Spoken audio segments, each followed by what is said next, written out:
po si Jane Ruelo, 42 years old, may 3 anak. Ang kaso ko po ay IR, illegal recruitment and stapa. Mag 3 years na ako ngayong August 16. Ako po si Jed C. 33 years old po ako and I have 1 daughter. Umpisa talagang mahirap dahil yun na nga.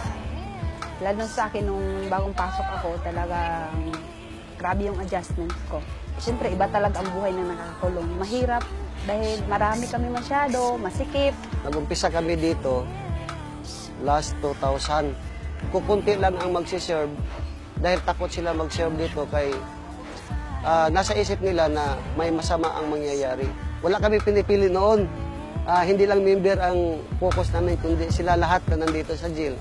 3 silda lang doon, tapos yung kabilang silda, mga 48, yung kabila naman mga 32, saka yung pangatlong silda, 12 kami. Nakita natin sa Gawad Kalinga sa labas.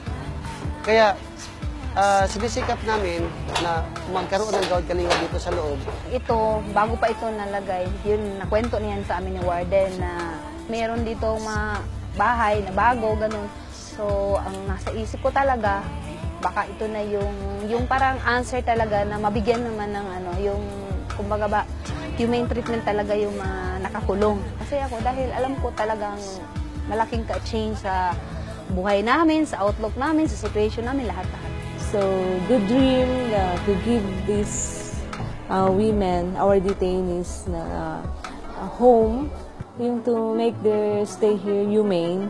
Gawad Kalinga, imagine, it just started a dream. Kung hindi po sa Gawad Kalinga, hindi po nagkaganito. Komportable pala ang tao. And then, na-touch na natin yung spiritual needs nila. Ma-change na yung behavioral problem nila, ma-address na rin. No? So, their character, unti-unti na mo-mold. So, ngayon, open sila. So, they are living here as a community. Hindi kagaya noon na talagang kailangan mo pasok sa selda, sa rehas, baka tatakas.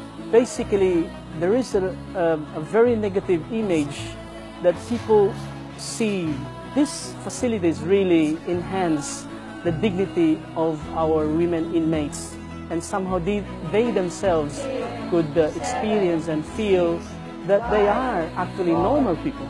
This is the most wonderful project that we have right now. You can see them, you can see the radiance of their smiles and all this. They are considered as the dirt of the society. But here, it's very different. Prayer lang ang ko sa sarili ko dito. May pag-asa kami sa buhay. God has a purpose. So, dahil sa kanila, naging yung buhay ko dito. Kumbaga ba, na-realize ko lahat na yung pagkakulong ko pala, hindi pala ito yung parang end ng life ko. Ito pala yung start na para ma-realize ko na mayroon pa akong gagawa na mas maganda pa sa buhay ko. Hindi pala yung dati na palagi akong umiiyak sa asawa ko, magulo yung buhay ko, hindi pala. Mas nakita ko dito yung hope. This is really a work of God. Kasi kung ako lang, hindi ko talaga kaya ito.